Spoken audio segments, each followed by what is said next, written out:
So, I don't know how much experience you have with Steven Crowell, how much you've played against him before, but you guys have obviously played against him before. Yeah. What have you seen from him on film? Yeah, he's a really good player. Obviously, whenever a guy can score over 1,000 points in their career, it definitely says something. But he's real physical. He can play back to the basket. He can kind of stretch the floor a little bit, knock down threes as well. So, he's definitely a really good player, and someone that we're gonna have to be locked in on. Yeah, that aspect especially seemed to give Zach some trouble last year. It was one of the only games that he did seem to struggle to kind of stay with a guy all around the court. Is that what kind of you saw? And you might be able to manage that better, but just that aspect of his game, what does that do to maybe most centers? Yeah, obviously, I think it's tough for a lot of bigger guys just because they're used to staying in and around the paint, whether on offense or on defense. So when you have a guy like him that can stretch the floor out and knock down threes, I think it definitely makes it tougher on the centers, and not even just in that individual one-on-one matchup, but it kind of opens up the paint a bit as well for their guards. Kind of gets the rim protection away from the paint. So, I think it definitely brings about some unique matchups and ways to guard with centers and stuff. Is Danny Wolf a comp for him? Are they similar? Size-wise, yeah, but outside of that, I'd say it's tough just because obviously Wolf's handling the ball a lot, got it in his hands, and in the pick and roll, a lot of times he's the primary ball handler. So all in all, I'd say probably not a ton. No. Yeah, but just not the way that takes you out to the perimeter. You and Braden switched that a lot on Wolf. How did you think that worked? Yeah, that's kind of been our thing the past, probably, ever since, Big Ten season, even before that, more so this year, just switching 4 ways. So, that's what we feel, that we can disrupt defenses or offenses the most, and that's what we feel the most confident in. So, it's something that we're going to stick with.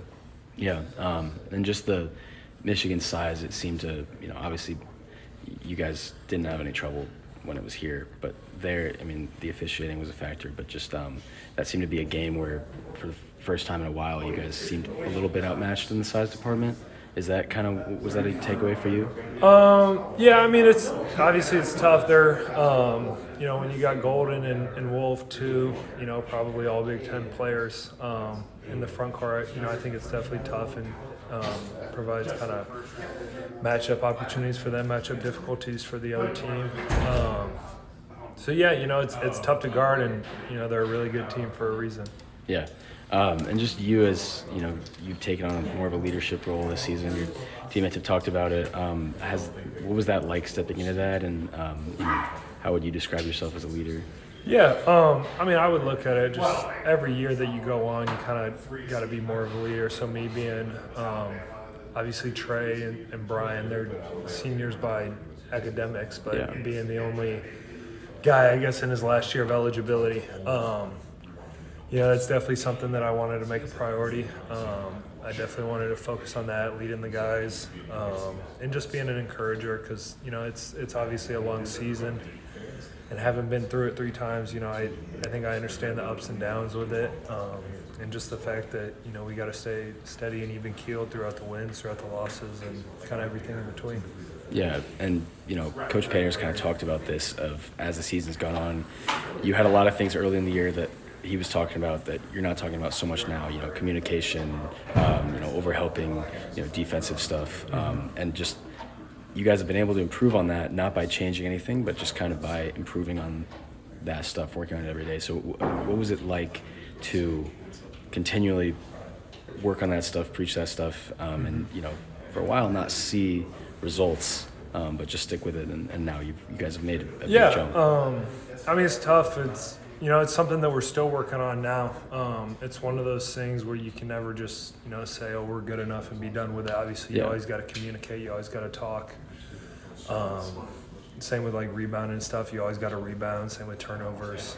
You always got to take care of the ball, and you can never just do it, 1, 2, 3, 4, 5 times, and then be done with it. You got to keep working on it. But, I think that we've definitely made some strides in the right direction in terms of just communication and being on the same page, especially defensively. And hopefully we'll keep going in that direction, keep improving.